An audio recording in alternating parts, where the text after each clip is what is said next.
Morning you guys, it's Karen and I am here to show you some of my makeup favourites. I posted a question on Instagram and Facebook and Patreon asking which of several videos you preferred, and this came out quite high up, as did skincare favourites, and some of you were interested in the repurposing video, so I'll do repurposing next, and then I will do a skincare favourites for you as well. So I haven't really got anything for lips. I've only got face and eyes, but I've got some really good things here. Some of these you haven't seen that I've bought. Some of them I didn't think I liked when I first bought them. Some of these are really old. Some of them you have seen. So yeah, I think it's really interesting. So let's start with the way you do your makeup. So foundation. This is the Kat Von D True Portrait foundation in light 018, I think. Yeah, light 018. And I love everything about this foundation. I'm never disappointed when I put this on. I love the packaging. Love that it's in this sort of squeezy tube. I think it's really nice packaging as well. I think it's really pretty. I love the colour. I just think it's a really lovely neutral colour. I have got it on today, but I'll put a little bit on here so you can see what it looks like without, you know, powder and whatnot. That's a bit of a stingy swatch. But I just think that the colour is perfect. You know, it's not too yellow, it's not too pink, it's not too orange. It's just a lovely colour, and yeah, love that. I love the formulation. It's very thin. You know, it's a very thin foundation. I've always liked thin foundations, but it's really good coverage. It's not one that you have to build up at all. It gives you a good, I'd say medium to full coverage when you first use it. Seems to last me all day. Doesn't seem to attract too much attention to lines. Really all round good. I wish it was a little bit less expensive because this isn't a cheap foundation, but I love it all the same. Next on to concealers, and I've got a concealer here that I love, absolutely love, and it's a really old one. I bought this probably 2 years ago, and I've been doing really well with concealers lately. Remember I changed to just using foundation under my eyes, but I started to notice my eyes getting darker under there, and I thought, yeah, maybe I do need a concealer to sort of brighten it up. And so I bought a couple, and I've got a couple of others aside from this that are doing pretty well under my eyes as well, but I just need to test them a few more times. So if they work out well, I'll put them in a future sort of general favourites. But I'm really, really enjoying this one. You can see I'm getting quite far down to the bottom, and I will repurchase this for sure. This is called the Matte Clay Full Coverage Concealer by The Body Shop. I don't know what colour mine is. It doesn't seem to say. I'm sure I'm just missing it. Oh yeah, it says at the beginning. I think it says 010, but I'll try and link it for you. This is lovely because it is full coverage, but it actually feels pretty thin.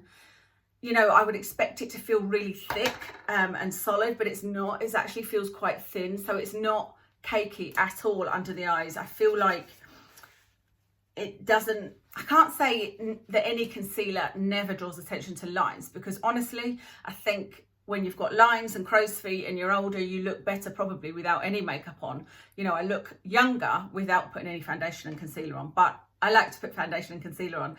But this is pretty good. You know, it's moisturising enough that it doesn't make the under eye look dry. You can actually feel that it's quite moisturising when you put it on, which is surprising because it's not described as that. You know, it's described as a matte clay full coverage concealer, so you wouldn't expect it to feel moisturising, but it does.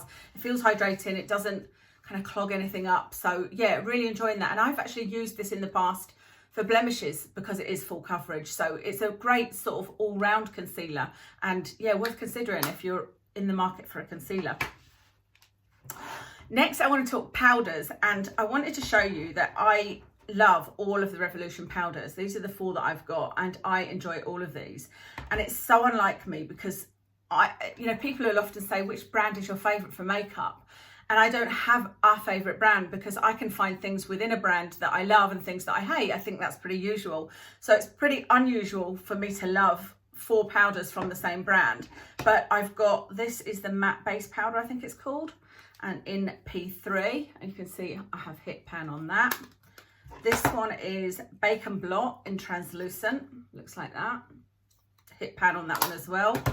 This one is light pink loose setting powder. I don't know whether you saw there, it's dropping out. I hate the packaging on this. It's absolutely terrible. In fact, I might leave that out and see if I can decant the whole thing so that it doesn't keep happening. Because even when it's closed like this, you could, if I shook this, powder would go everywhere. But I love the powder in it. And then finally this one, this is a very unusual one in that I think this is like, the whole packaging and everything makes me think that it's a dupe of the MAC skin finish powders. But I also think this is a really good dupe for the Hourglass Ambient Lighting Powders. I think probably Diffused is the one that I had, and this is most like it. It's just got a little bit of something. I don't know whether it will show up on screen with me putting it on. Hopefully I don't then end up looking oily the rest of the way through, but it's really, really nice. And it's just, it's luminescence. I was trying to think, what's the word? It's luminescence. This is called a skin finish. Oh, it's actually called a skin finish. Luminescence. So I don't know whether they do different colours in this, but really love all those Revolution powders.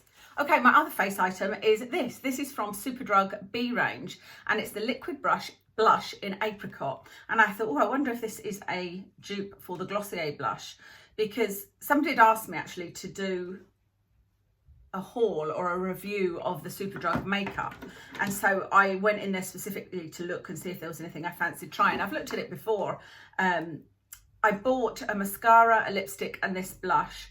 The mascara I didn't enjoy. I think it was just too hard to get off. The lipstick I really like. It's a really beautiful, it's kind of this kind of colour. And this I just adore. Now, I wanted to show you that this is the Glossier Cloud Paint in Beam, I think this is called. Yeah, Beam. And then this one is in Apricot.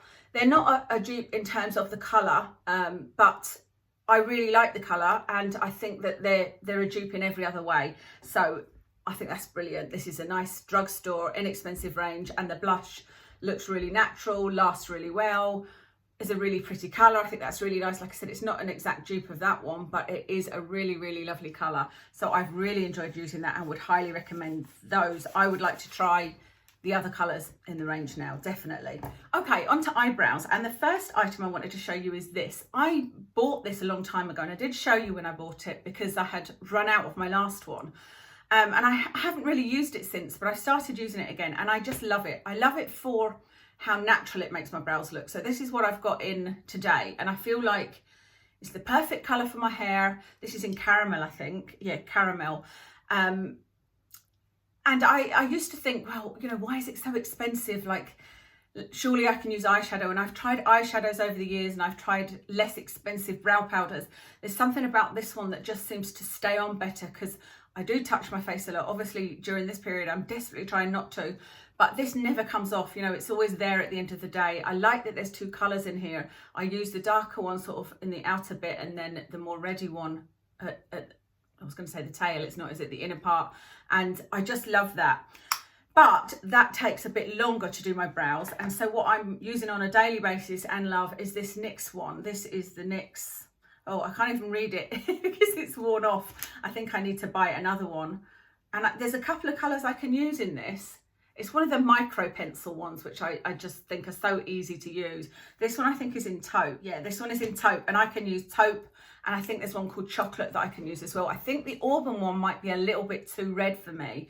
But I love that it's got the little spoolie on the end. And I just, like I said, find these so easy and quick to use. So I love that on a daily basis. Okay, on to some eyeliners. And this was a recommendation from you guys. I love this. And I think I love it more than the one that I was using was the Wonderliner. And that was, I use this in my upper waterline, and that one was really good for staying, but I had to sharpen it and it never quite sharpened right. And then after I sharpened it, it was never quite as soft. Whereas this one, I've actually got another one of these, and I keep expecting this to run out because that's how much I've got left. This is the Milk liner. I've tried a few things from Milk. I haven't been that impressed. I remember I tried their Kush lip balm, wasn't that impressed. Tried their, you know, the tattoo stamps they've got, wasn't that impressed. But one of you, my lovely viewers, recommended this. I think it was you, Holly, wasn't it? And so I tried it, and it is brilliant. It stays perfectly in your waterline. It's the only pencil that's really done that for me, other than the Wonderliner. And I don't normally like these twist up ones, but it seems to be, I don't know, it's working. It's not, it always goes on quite pigmented. It's not snapping off, you know, this end is not snapping off. And like I said, I've already bought another one of these. So I've got another one of these in the wings waiting, because I feel like now I've discovered this, I will use nothing else in my waterline. I have also used the black one in my lower waterline, and again, it did a really good job, which is doubly impressive, because normally putting it on my waterline I would find that it, you know, all gathered in the inner corners and disappeared, but it didn't. And so when I bought the backup for this, I also bought one in cream. I'm not sure of what the actual color is called, but that's the color there. It's a nice sort of natural color, and that's what I've got on my waterline today, and just sort of brightens up my eyes. So I absolutely love those from Milk Makeup. They've become a holy grail for sure. One more eyeliner that I wanted to talk to you about, and it's the tattoo liner. Now I think I got given 2 of these when I bought this foundation and a mascara. I didn't like the mascara, and I was kind of like, oh, you know what, I've tried this tattoo liner before. Do you remember everybody used to rave about this? It's a kind of felt tip, and I just could not understand what everybody was raving about, because the things that they were saying about this was it was easy to use. Yeah, it's fairly easy to use, but that it was so intense black and it wouldn't budge. Well, that's true. But whenever I used it, it wasn't intense black at all. It would be patchy, and I would go over it again and again and again, and I couldn't get that thick black line. But then I got this and I thought, you know what, let me give it another try. Let me try it. And so I unpackaged it and I used it one day, and I was like, okay, what's going on? Why is it like the perfect black line today? And it was so easy to use, really enjoyed using it. I tried it the following day and got that patchy thing again, and instantly realized who loves it, why they love it, why I didn't love it. It's great if you're wearing matte eyeshadow. If you're wearing a real matte eyeshadow or no eyeshadow, or a real, maybe even a satin eyeshadow, it's absolutely fine. But if you wear any kind of shimmery eyeshadow, or certainly this is how it's worked out for me, the line is patchy. It just doesn't seem to grip when you've got shimmery, shiny, bright eyeshadows on. But when I'm wearing a matte eyeshadow or a satin eyeshadow, this is absolutely fantastic. So I'm kind of glad, because I'm like, okay, finally I get it.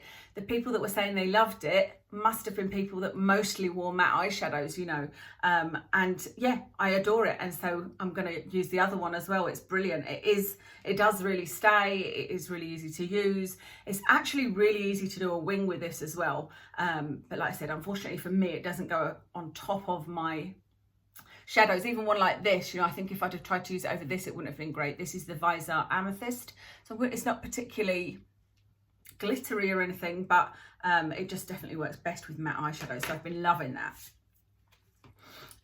The next one, I think you might be surprised at. I'm certainly surprised at myself, and this is the No7, the Full 360 Ultra. When I bought this, I bought it to review for you guys, because there's a new No7 mascara out. I'm always curious to try it, and I like to review it for you guys and tell you what I think. And I said to you guys, it definitely made my eyes look bigger, you know, it definitely made my eyelashes show a lot more, but it can be a little bit kind of clumpy. Why is there suddenly a bit black on my face? That's weird, isn't it? I think that might have flicked off that brush when I opened it. But where I particularly noticed it was wearing it under the lashes. That's what really showed me, because there was a video that I did, and I had put the same lashes on that I'm just about to show you, and it wasn't the first time I'd worn them, but the difference with putting this mascara underneath was amazing. Everybody was asking me, what lashes are you wearing? And I said, I'm wearing the same lashes as I was in the last video, but I had this mascara on underneath it. And it does make a big difference to your lashes, even without false lashes on. And so I thought, you know what, let me just stick with this, even though it's got this huge brush, which you guys know I don't like. I've actually got used to it. I've just got used to being really careful so that I don't, so what'll happen with this is I'll blink and then it'll all smudge, and you know, but I've got used to it, and I really, really like this. I don't know whether I like it enough to repurchase, because there is still that, like, they do clump together a little bit, and I am sometimes spending time either with my finger or with another mascara one trying to separate my lashes a little bit, or sort of, you know, trying to scrape this off and sitting doing this. But I do really like the effect. I do. I think this is lovely. So I'm really surprised, because I just thought I would toss this aside because of the big brush and forget it. I'm pleased with that, because it means it's not a waste, you know, and it shows me that I should persevere with mascaras a lot more, rather than making a decision in the first 1 or 2 times. The final item is, well, there's nothing in there, but these are the Ardell Naked Lashes, and I wanted to show you the packaging. These are 424, and these are the lashes that you guys were all asking me what was I wearing, and I wear it on top of using this mascara, and I think they're They're the nicest lashes I've ever used for my eyes, which are very small both ways. They're narrow and, you know, they're small this way as well. So it's always hard for me to find lashes that I don't need to cut. These I take off a tiny little bit off from the inner part, and then they fit perfectly. Now I do have the ones from